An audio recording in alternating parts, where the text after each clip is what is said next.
त्यावेळेस मी पुण्यामध्ये गेलो शिकायला, त्यावेळेस माहित होतं की आपण एवढ्या वर्षात करून जाऊ. सुरुवातीला छोटी बीपीएड करत होतो.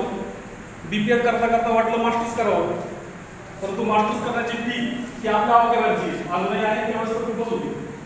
जीवनाला माहिती आहे, एक दिवसाचा हिशोब जर काढला तर दिवसाचे 24 तास होते ना. मला एक दिवस अनुभव कसा होतो, सकाळी 6 ते दुपारी 12 पर्यंत माझं मी स्वतः लेक्चर करायचो, म्हणजे मी शिकायचो. दुपारी 1 ते संध्याकाळी 6 मी टीचर म्हणून काम करायचो आणि संध्याकाळी 7 ते सकाळी 7 पर्यंत मी पुन्हा रेक्टर म्हणून काम करायचो. हा 24 तास हे अशा वेळेला माझ्यासाठी 1 मिनिटही नव्हता, पण त्यातही मी खुश होतो. फक्त माझ्याबरोबर टार्गेट होतं मला शिक्षण पूर्ण करायचं एवढंच. हे करता करता बहुतेक शाळांमध्ये काम करता करता अनुभव केला, चांगले माणसं भेटत गेले आणि सगळ्यात महत्त्वाचं माझं टार्गेट होतं त्यापासून कंट्रोल झालं नाही. मी तो टार्गेट सोडलं नाही कुठेच. जोपर्यंत शेवटचा टप्पा येत नाही तोपर्यंत आम्ही अजूनही शिकतोय. कारण पीएचडी करतोय, शेवटचं सबमिशन लेवलला आहे. कदाचित 2026 पहिला ट्रेनिंग म्हणजे मार्च पर्यंत मी डॉक्टरेट झाला असेल.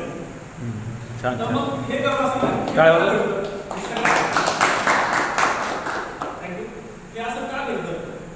हे घडण्याचं कारण एकच आहे की आपल्या समोर आहेत ना, आपण जो विचार करतो आपण अनुकरण कोणाचं करायचं. मी खास माझी 4-5 मुलं म्हणतो ज्यांना तर गरज आहे अनुकरण याचं करा जे आपल्याशी खूप वरती आहे.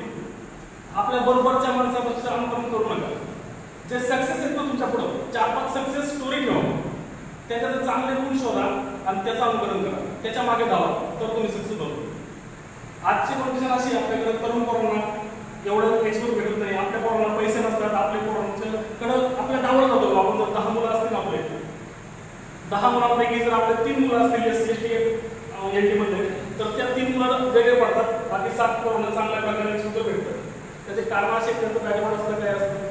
परंतु तुम्हाला सगळ्यांना सांगतो की तुम्ही जर सक्सेस व्हायचं असेल तर तुम्ही जे काही कुठलाही कोर्स करताय त्यामध्ये टॉप लेवलवर राहा.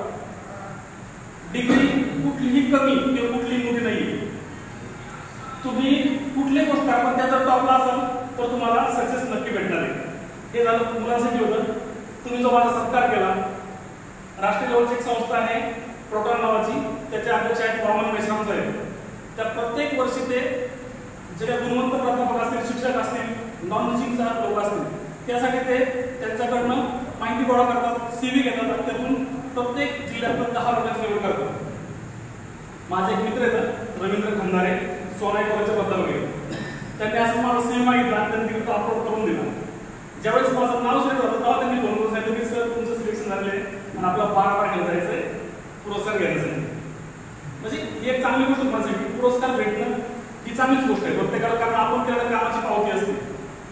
परंतु हे पुरस्कारापर्यंत पोहोचण्याचं जे आहे ना, जो मार्ग आहे, जो रूट आहे, जे आपलं जे काय कष्ट येतं ते खूप महत्वाचे आहे.